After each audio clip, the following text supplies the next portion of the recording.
Cette histoire des cadrans solaires en Occident, du Moyen-Âge au XXe siècle, c'est une histoire d'un instrument qui remonte à la haute antiquité. Et ce qui est assez paradoxal, c'est qu'en fait, en 40 ans, on a eu 2 livres importants consacrés aux cadrans solaires antiques. Et les cadrans solaires antiques, ça représente à peu près 700 cadrans solaires de la période gréco-romaine qui nous sont parvenus. Mais par contre, on ne trouve aucun livre consacré à un instrument du Moyen-Âge à nos jours, où simplement en France, on compte plus de 30 000 cadrans solaires. Donc à l'échelle européenne, ce sont des milliers de cadrans qui existent, principalement sur des bâtiments. Et il n'y a aucun ouvrage consacré à cet instrument. C'est assez étonnant. Et c'est ce à quoi répond cette histoire des cadrans solaires en Occident. Pourquoi en Occident? Parce que il faut bien distinguer qu'il existe une gnomonique, c'est-à-dire une science des cadrans solaires en fonction des zones géographiques.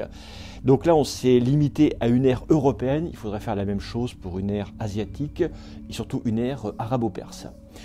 Alors, les cadrans solaires, on en compte, je l'ai dit, des dizaines de milliers. Ceux du Moyen-Âge, que l'on trouve essentiellement sur les bâtiments religieux, traduisent un peu le déclin de l'astronomie en Occident. Ce sont des pseudo-cadrans, en fait, qui n'obéissent à aucune règle.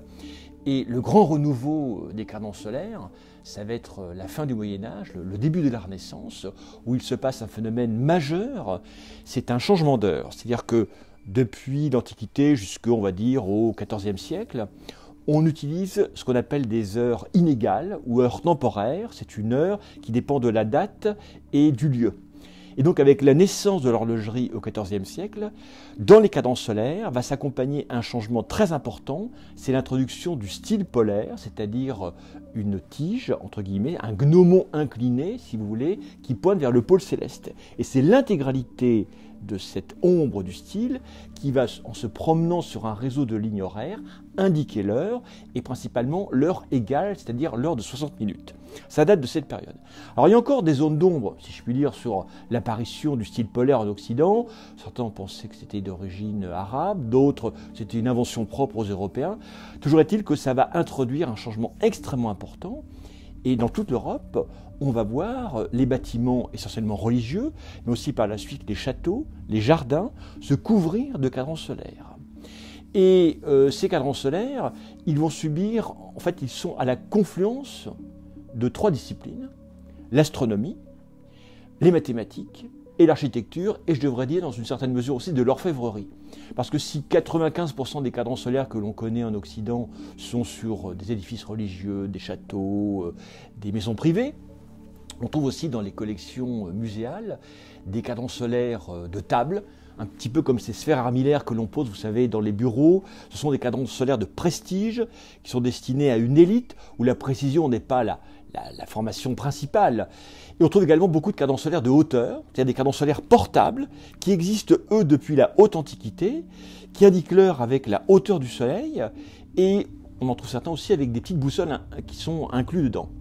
Alors ces cadrans solaires, ils vont se diffuser dans toute l'Europe, et on peut dire que le XVIIe siècle, c'est vraiment le grand siècle de la gnomonique en Occident, avec à la fois en termes de publication un nombre considérable d'ouvrages qui vont être publiés, beaucoup en latin, et puis c'est aussi la construction au XVIIe siècle des grandes méridiennes dans les cathédrales, parce que les cadrans solaires n'ont pas seulement une fonction horaire, ils n'indiquent pas seulement l'heure, ils peuvent aussi indiquer la date, principalement les saisons, solstice, équinoxe, et ils vont jouer parallèlement, on va dire, à la naissance de l'horlogerie, ils vont avoir un rôle d'indicateur d'étalon. C'est-à-dire que pour régler sa montre ou son horloge, on va utiliser le cadran solaire, et ils vont jouer ce rôle jusqu'à peu près au XIXe siècle.